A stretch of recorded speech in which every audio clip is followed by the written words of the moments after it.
కాంగ్రెస్ పరాన్నజీవి. ఇతర పార్టీలపై ఆధారపడి అది మనుగడ సాగిస్తోంది. అవసరం తీరిపోగానే వాటిని వదుల్చుకుంటుంది అని ప్రధానమంత్రి నరేంద్ర మోదీ కొద్ది రోజుల క్రితం వ్యాఖ్యానించారు. తమిళనాడులో డీఎంకేను వదిలిపెట్టి సినీ నటుడు విజయ్ నేతృత్వంలోని టీవీకేతో కాంగ్రెస్ చేతులు కలపడాన్ని దృష్టిలో ఉంచుకొని ఆయన ఈ వ్యాఖ్యలు చేసి ఉంటారు. అయితే గత కొద్ది రోజులుగా సంభవిస్తోన్న పరిణామాలను చూసిన తర్వాత 2029 ఎన్నికల నాటికి ఇండియా కూటమిలో ఎన్ని పార్టీలు ఉంటాయో, మోదీ నేతృత్వంలోని నేషనల్ డెమోక్రటిక్ అలయన్స్లో ఎన్ని పార్టీలు ఉంటాయో చెప్పలేని పరిస్థితి ఏర్పడింది. పలు ప్రాంతీయ పార్టీలు అస్తిత్వ పరీక్షలో పడ్డాయి. అవి తమ దారి ఏదో తేల్చుకోవాల్సి ఉంది. అయితే అందుకు వాటికి ఎక్కువ సమయం లేదు. ఈ నేపథ్యంలో వచ్చే సార్వత్రిక ఎన్నికల్లో బీజేపీ కాంగ్రెస్ల మధ్య ముఖాముఖి పోటీ ఉంటుందా అన్న ప్రశ్న తలెత్తుతోంది. ప్రాంతీయ పార్టీలు చీలిపోవడం, బీజేపీతో అవి చేతులు కలపడం గురించి కాంగ్రెస్ పెద్దగా కలవరపడుతున్నట్లు కనిపించడం లేదు. నిజానికి చాలా ప్రాంతీయ పార్టీలు కాంగ్రెస్ రాజకీయ స్థలాన్ని ఆక్రమించినవే. పార్లమెంటు ఉభయ సభల్లో తన సంఖ్యాబలాన్ని పెంచుకోవడానికి బీజేపీ యుద్ధ ప్రాతిపదికన అమలు పరుస్తున్న వ్యూహాలను కూడా కాంగ్రెస్ అంత తీవ్రంగా పరిగణించటం లేదు. 2029 నాటికి బీజేపీతో ముఖాముఖి తలపడాలన్న లక్ష్యంతో కాంగ్రెస్ అడుగులు వేస్తున్నట్లు కనపడుతోంది. ముఖ్యంగా దేశంలో యువతను తమ వైపు ఎలా సమీకరించాలా అన్న ఆలోచనే కాంగ్రెస్ పార్టీ ఎప్పుడూ నిశ్చింతగా ఒక అజెండా ప్రకారం పనిచేస్తున్నట్లు కనపడదు. కులగణన, సామాజిక న్యాయం, రిజర్వేషన్లపై నిన్నటి వరకు దృష్టి సారించిన కాంగ్రెస్ ఇప్పుడు యువతలో పెరుగుతున్న ఆందోళనను గమనించి వారిని తమ వైపుకు తిప్పుకునేందుకు ప్రయత్నాలు మొదలుపెట్టింది. రాజస్థాన్లోని కోటలో చాంద్రోంకి గూంజ్ పేరిట భారీ ర్యాలీని ఏర్పాటు చేసింది. ఆ ర్యాలీలో వేలాది యువతీ యువకులను ఉద్దేశించి రాహుల్ గాంధీ ప్రసంగించారు. కాక్రోచ్ జనతా పార్టీకి పెరుగుతున్న ప్రాబల్యం కూడా యువతను ఆకట్టుకునేందుకై రాహుల్ గాంధీ దృఢ సంకల్పంతో పూనుకోవడానికి కారణం కావచ్చు. 2024 లోక్సభ ఎన్నికల్లో అనేక రాష్ట్రాల్లో అధిక సంఖ్యలో మహిళలు, యువత, ముఖ్యంగా తొలిసారి నమోదు చేసుకున్న ఓటర్లు బీజేపీ వైపు మొగ్గు చూపారని అనేక అధ్యయనాలు తెలిపాయి. 2029 నాటికి ఈ పరిస్థితి మారుతుందా? యువతలో, మహిళల్లో కాంగ్రెస్ కోల్పోయిన పట్టు తిరిగి సాధించగలుగుతుందా? ఇది ఆ పార్టీ భవిష్యత్తుకు అత్యంత ముఖ్యమైనది. అయితే లోక్సభలో, రాజ్యసభలో సీట్లు పెంచుకోవడానికి అనేక పార్టీలను తనకు అనుకూలంగా మార్చుకోవడానికి బీజేపీ చేస్తోన్న తీవ్ర ప్రయత్నాలను తేలికగా కొట్టిపారేయడానికి వీల్లేదు. ఆర్ఎస్ఎస్ నేత ఒకరు చెప్పిన దాని ప్రకారం బీజేపీకి హిందుత్వ అజెండా అత్యంత ప్రధానమైనదే. 2029లో మళ్లీ గెలవడమే కాకుండా మరికొన్ని దశాబ్దాల పాటు అధికారంలో ఉన్నప్పుడే ఆ అజెండాను నెరవేర్చుకునేందుకు ఆస్కారం ఉంటుంది. ఈ అజెండాలో భాగంగానే దేశవ్యాప్తంగా అనేక ప్రాంతీయ పార్టీలపై బీజేపీ దృష్టి సారించింది. జనతాదళ్, తృణమూల్ కాంగ్రెస్, శివసేన, ఎన్సీపీలను పూర్తిగా కైవసం చేసుకునేందుకు వేగంగా పావులు కదుపుతోంది. తమిళనాడులో డీఎంకే, జార్ఖండ్లో జేఎంఎం, తెలంగాణలో బీఆర్ఎస్, ఢిల్లీలో ఆప్ ఇప్పుడు తమ దారి ఎటువైపు నిర్ణయించుకోవాల్సిన విషమ పరీక్షల్లో ఉన్నాయి. తమ అజెండా పూర్తి కావాలంటే అనేక పార్టీలను నయానో భయానో తమ వైపు తిప్పుకోవడమే బీజేపీ అనుసరిస్తున్న వ్యూహం.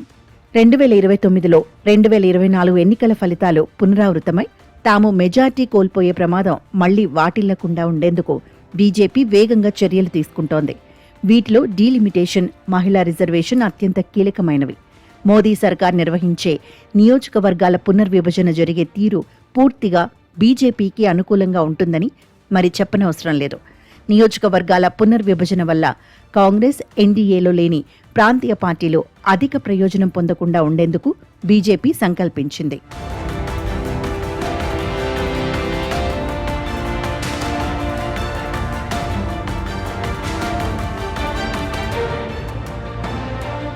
గత ఎన్నికల్లో ఆశించిన ఫలితాలు రాని ఉత్తరప్రదేశ్, మహారాష్ట్ర, పశ్చిమ బెంగాల్లో అత్యధిక సీట్లు సాధించేందుకు బీహార్, జార్ఖండ్, హర్యానా, రాజస్థాన్ తదితర రాష్ట్రాల్లో భౌగోళిక, జనాభా నిర్మాణాల్లో మార్పుల ద్వారా అదనపు స్థానాలు సాధించేందుకు బీజేపీ ప్రయత్నిస్తోంది. అసోం, జమ్మూ కశ్మీర్లో డీలిమిటేషన్ తర్వాత ఏం జరిగిందో తెలిసిందే. అసోంలో దిగువ అసోం, బరాక్ వ్యాలీలో ముస్లిం మెజార్టీ నియోజకవర్గాలను చీల్చారు.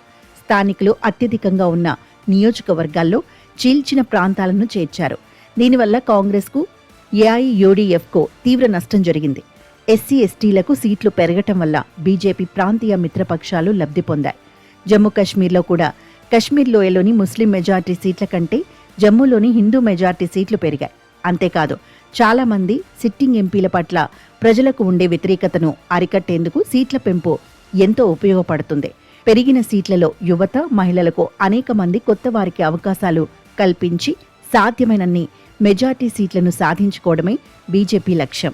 రకరకాల సమస్యలను చేపట్టి ప్రజల్లోకి వెళ్లటం ద్వారా తన ఉనికిని పటిష్టం చేసుకోవాలని భావిస్తున్న కాంగ్రెస్కు బీజేపీ సమగ్ర వ్యూహాలపై ఎంతవరకు అవగాహన ఉందో చెప్పటం కష్టం. బీజేపీకి వ్యతిరేకంగా కాంగ్రెస్ చేస్తున్న ప్రచారం పూర్తిగా మోదీ కేంద్రీకృతంగా ఉంటోంది.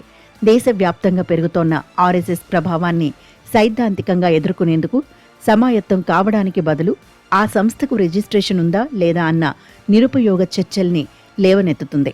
ఈ కారణంగానే బీజేపీ వ్యూహాల గుట్టుమట్టులు కాంగ్రెస్కు అర్థమవుతున్నాయా లేదా అన్న అనుమానం కలుగుతోంది. దేశంలోని మొత్తం 4123 అసెంబ్లీ సీట్లలో కాంగ్రెస్కు 662 సీట్లు మాత్రమే ఉన్నాయి. 5 రాష్ట్రాల్లో కాంగ్రెస్కు ఒక్క అసెంబ్లీ సీటు కూడా రాలేదు. యూపీ, బీహార్, గుజరాత్, ఒడిషా వంటి రాష్ట్రాల్లో 10% సీట్లు కూడా ఆ పార్టీ గెలుచుకోలేదు. 2024 సార్వత్రిక ఎన్నికల్లో బీజేపీ, కాంగ్రెస్కు మధ్య 286 నియోజకవర్గాల్లో ముఖాముఖి పోరు జరిగితే బీజేపీ 180 సీట్లు, కాంగ్రెస్ 83 సీట్లు గెలుచుకుంది.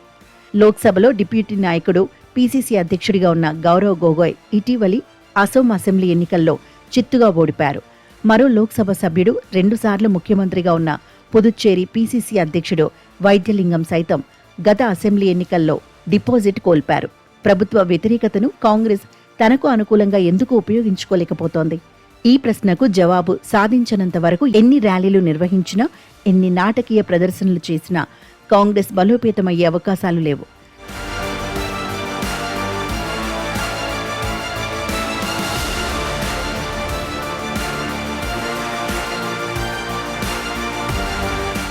కాంగ్రెస్ ఎదుర్కొంటున్న సమస్యని ప్రాంతీయ పార్టీలు ఎదుర్కొంటున్నాయి. పైగా అవి చీలిపోతున్నాయి.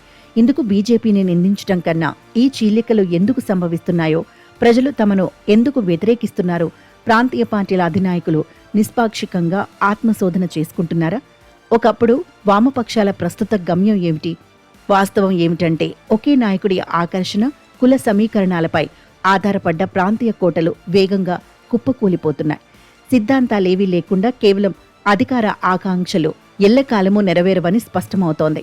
మమతా బెనర్జీ, శరద్ పవార్, ఉద్ధవ్ ఠాక్రే, అరవింద్ కేజ్రీవాల్, కేసీఆర్, నవీన్ పట్నాయక్, జగన్ల భవిష్యత్తు ప్రశ్నార్థకం కావడానికి కారణం అదే.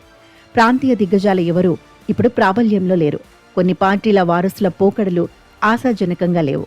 జరుగుతున్నవి సాధారణ పరిణామాలు కాదు.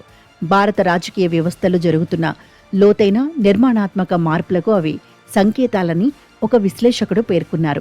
బీజేపీ మోదీ చుట్టూ తిరుగుతున్నప్పటికీ అది మోదీ ఆధారిత పార్టీ కాదు. దాని ఎత్తుగడలు, వ్యూహాలు, విస్తరణ చర్యలు ఒక దీర్ఘకాలిక లక్ష్యానికి అనుగుణంగా సాగేందుకు బీజేపీ వెనుక ఉన్న ప్రబల శక్తులు ఎన్నో. ఈ లక్ష్య సాధనలో మోదీ ఒక ప్రధాన ఉపకరణం మాత్రమే అని ఆర్ఎస్ఎస్కు, బీజేపీకి తెలుసు. కాంగ్రెస్ విషయంలో అలా చెప్పడానికి వీలులేదు. వారసత్వ నాయకత్వం ఆధారితంగా సాగుతున్న కాంగ్రెస్ సంస్థాగతంగా, సైద్ధాంతికంగా పటిష్టమై గ్రామ గ్రామాల్లో విస్తరించి తిరుగులేని జనప్రియ పార్టీగా మారేందుకు రాహుల్ గాంధీ చేస్తున్న ప్రయత్నాలేవీ కనబడటం లేదు. ప్రత్యర్థి బలహీనత, తప్పుడు చర్యలు, ప్రభుత్వ వ్యతిరేకత మూలంగా యాదృచ్ఛికంగా అధికారం లభించే అవకాశాలు లేవని ఇప్పటికీ ఎన్నోసార్లు రుజువైంది. భారత రాజకీయ వ్యవస్థ కూలిపోతుందని కొందరు ఆందోళన పడటంలో అర్థం లేదు. నిజానికి అది పునర్వ్యవస్థీకరణ దశలో ఉంది. ప్రాంతీయ స్వరాలు సన్నగిల్లడం మూలాన వచ్చే ఎన్నికల్లో 2 జాతీయ ధృవాల మధ్య ప్రధాన పోటీ ఏర్పడే అవకాశం స్పష్టంగా కనపడుతోంది. ఆత్మరక్షణలో ఉన్న ప్రాంతీయ శక్తులు ఏదో ఒక ధృవం వైపు మొగ్గు చూపడం అనివార్య పరిణామంగా కనబడుతోంది.